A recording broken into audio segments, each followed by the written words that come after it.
Hey everybody, Joshua Laycock here. I'm heading home as usual, and today was a kind of a cool day. It's a Friday. I'm heading home. I got the week off as much as I'm able to take the week off next week, so I'm looking forward to a little bit of downtime, time with the family.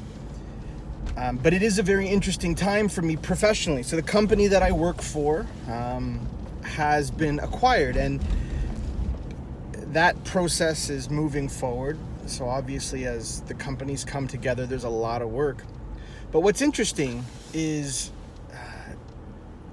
I work for a heavily regulated industry, and the company that has acquired us is publicly traded.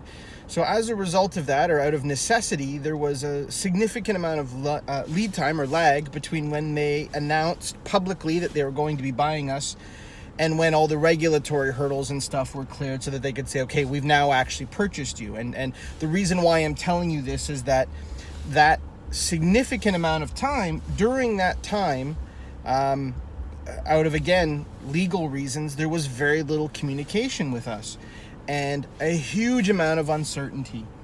And, I'll put myself out there, is the messaging from most of our leadership on our side was saying to the employees things like, don't assume, don't try to anticipate what the changes are going to be. Don't think about that. Just keep your head down, business as usual. And to be completely honest, I think that that's the wrong message, because I think it's the wrong thing to tell someone to do. But it comes down to the language that we use. And I hear this a lot, when someone is in their personal lives, maybe a worrier, okay? They're worrying about someone. They're always worrying about something. The message is always like, oh, don't obsess over that. Don't always try to anticipate the things that can go wrong. And I think we muddle the language. So I want to make some points clear here, I think, because again, this isn't about work, although it's very important. I think there was a very, very important distinction between anticipating or trying to identify what could go wrong or where things will change, worrying about those things, and then obsessing about those things. And they're all different things. So if you're entering a situation where you think that your career prospects may change dramatically, not only do I think that you should, I think that it is very, very prudent that you identify, hey, what are the options here? What do we think might happen? It could be everything from, and I'm speaking generally now, so anyone who's watching who knows this transaction, I'm not speaking about this specific transaction that I'm going through, but that could be anything from, mass layoffs all the way to, hey, you're awesome and you're promoted, and everything in between. It could be relocations, it could be salary changes, it could be a whole lot of stuff. But I think that planning for and trying to identify how things may change or what might go wrong is very, very prudent. Think about taking your family on a road trip in winter. You wouldn't tell someone, don't think about all the things that can go wrong while you're driving. Just go ahead, right? You're going to want to plan to the extent you can. What if my car breaks down? What if I get a flat tire? What if one of my kids gets sick? What if whatever? Those are reasonable things to start to think about. Now, if you start to say, well, what if a tornado comes out of nowhere and picks me up and throws me into a cornfield? Now you're getting a little crazy. And I think that you have to draw the line between what are some realistic potential outcomes here, and then coming up with these massively creative scenarios that can just derail things. Why? Why does that matter? One is prudent, and one starts to move into this space of worry and obsession. And I've experienced this watching people throughout this process. We have some people who, having identified all the things that could happen, have chosen to really hone in on all the things that could go wrong or the changes that are going to take place, and they are worrying about them. They are obsessing about them. They are worrying. It is ruining their capacity to see the potential upside. And I think no longer is this process helpful. Now, it is harmful.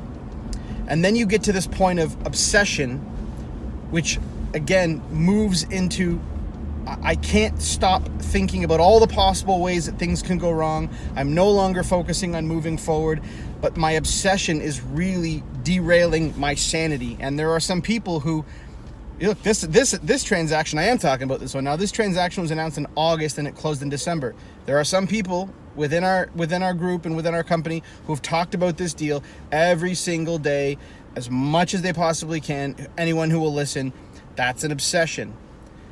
But I think that, truth be told, we do a lot of worrying as a society. We do a lot of obsession. I don't know that we do enough strategic, tactical planning or thinking or contingency planning. I'm facing a situation.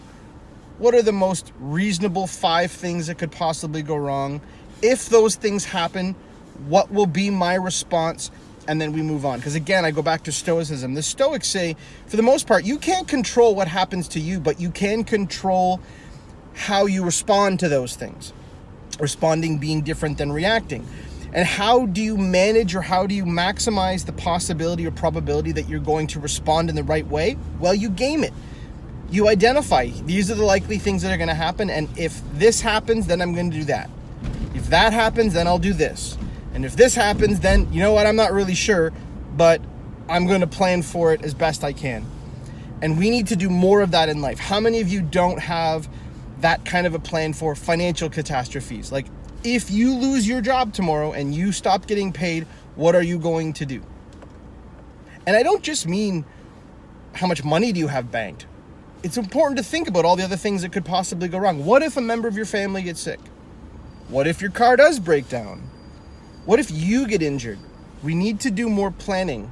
What if, here's some things like, what if you take a course, because we're talking about evolving our lifestyle. If you take a course because you think and you're exploring that this might be something for you, what am I going to do if I don't like it? What am I going to do if I like it? I think those are reasonable conversations to have.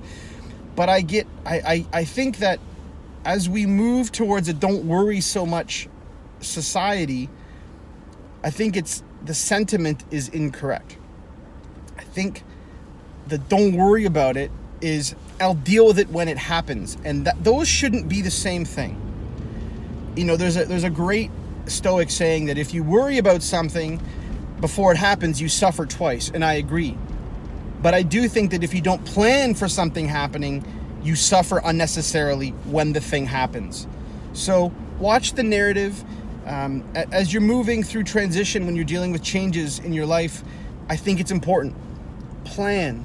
Sit down and think about what could possibly go wrong, and then have an action plan for what am I going to do if that thing happens. Then you pull out the playbook when that thing happens, or if that thing happens, and you execute on a plan. Just don't allow worry, and certainly don't allow obsession, please, to creep into your life and derail you. That is moving you backwards. Make sure that you understand the distinction between worrying, obsessing, and planning. And I think that if you start to do a little bit more planning, you will be set up for much, much more success. I'm almost home. I hope you guys are having a fantastic day. Enjoy the weekend. I will see you tomorrow. But until then, take care. Don't worry.